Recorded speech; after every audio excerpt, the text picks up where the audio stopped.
একজন বিবাহিত ব্যক্তি যদি জেনা করে ফেলে, নাউজুবিল্লাহ, যে দেবর ভাবি শালিদুল্লাহ ভাই তোমরা শোনো, যদি বিবাহিত কোনো ব্যক্তি জেনা করে ফেলে, সে যদি খাস তওবা করে আল্লাহ পাকের কাছে, আল্লাহ পাক যদি তার সমস্ত গুনাহ মাফ করে দেন, তারপরেও যদি তার এই মামলাটা ইসলামিক কোর্টে চলে আসে, তাহলে তাকে রজম করতেই হবে, বেঁচে থাকার অধিকার নাই।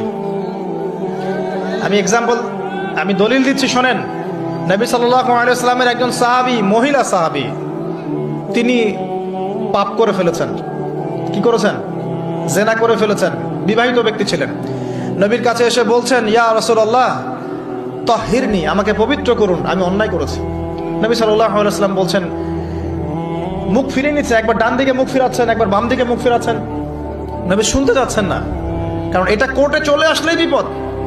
নবীজি বলছেন, বাসায় যাও, বাসায় যাও, তওবা করো, আল্লাহর কাছে তওবা করো, আল্লাহ মাফ করে দিবে। বাসায় চলে যাও, বাসায় চলে যাও, তওবা করো, আল্লাহ মাফ করে দিবে। সে মহিলা বলছে, না ইয়া রাসূলুল্লাহ, আমি অনেক বড় অন্যায় করেছি, আমাকে পবিত্র করুন। আপনি পবিত্র না করেন তাহলে পরকালে আল্লাহ আমাকে শাস্তি দিবেন, আমাকে পবিত্র করুন। এবার নবী সাল্লাল্লাহু আলাইহি ওয়াসাল্লাম বললেন, বাসায় যাও। তুমি গর্ভবতী হয়েছ? হ্যাঁ। বাচ্চা খালাস করো, তারপরে এসো, তোমার বিচার করে দেওয়া হবে ইনশাআল্লাহ। সেই মহিলা বাসায় ফিরে গেল, তওবা করতে থাকলো, তার গর্ভের সন্তান বড় হতে লাগলো। এক পর্যায়ে সন্তান জন্ম হলো। সন্তান জন্ম হওয়ার পর সে এসে বলছে, ইয়া রাসূলুল্লাহ, এই যে কোলের বাচ্চা, এই যে 3 দিন আগে 4 দিন আগে হয়েছে সন্তান, আমাকে এখন পবিত্র করে দিন, আমাকে শাস্তি দিয়ে পবিত্র করুন। নবী সাল্লাল্লাহু আলাইহি ওয়াসাল্লাম বাচ্চা দিকে তাকিয়ে বলছেন যে এই বাচ্চাকে দুধ পান করাতে হবে। এবার তিনি নবী সাল্লাল্লাহু আলাইহি ওয়াসাল্লামকে বলছেন, ইয়া রাসূলুল্লাহ, এই যে আমার বাচ্চা এখন রুটি খেতে পারে, আমাকে এখন পবিত্র করুন। নবী সাল্লাল্লাহু আলাইহি ওয়াসাল্লাম একজন মুসলিমকে বললেন, এই বাচ্চার দায়িত্ব কে নিতে পারবে? একজন মুসলিম সাহাবী বললেন যে আমি নিব ইয়া রাসূলুল্লাহ।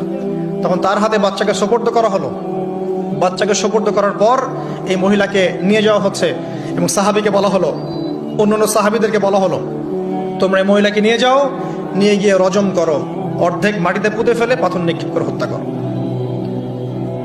এবার সাহাবীরা এই কাজ করছেন। খালিদ বিন ওয়ালিদ রাদিয়াল্লাহু আনহু, বিখ্যাত বীর সাহাবী, তিনি তখন মুসলিম হয়েছেন এবং অনেক যুদ্ধের নেতৃত্ব দিচ্ছেন। তিনি একটা পাথর নিক্ষেপ করেছেন।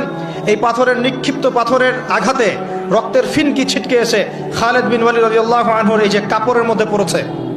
তখন খালিদ বিন ওয়ালিদ রাদিয়াল্লাহু আনহু তিনি বলছেন, ছি, আমার কাপড়ে একজন ব্যভিচারী নারী রক্ত পড়লো, এরকম একটা স্টেটমেন্ট তিনি করেছেন। তখন নবী সাল্লাল্লাহু আলাইহি ওয়াসাল্লাম রাগ করে বলেন, এ খালিদ, তুমি থামো। তুমি জানো এই মহিলা অন্যায় করার পর এমন তওবা আল্লাহর কাছে করেছে, এত বেশি তওবা সে আল্লাহর কাছে করেছে, এত বেশি তওবা আল্লাহর কাছে করেছে বিগত এই সময়গুলোতে, এই তওবা যদি পুরো মদিনাবাসীর মধ্যে ভাগ করে দেওয়া হয় তবুও কম হবে।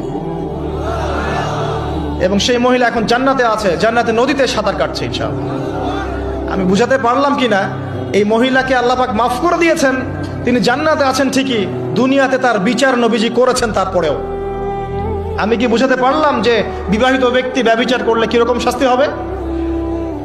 এরপরেও যারা এখন ওই জেনার অপরাধে লিপ্ত আছেন, অবিবাহিত হন আর বিবাহিত হন, আল্লাহর ওয়াস্তে আজকে গভীর রাত্রে গিয়ে তওবা করবেন, রাত্রেবেলা ওযু করবেন।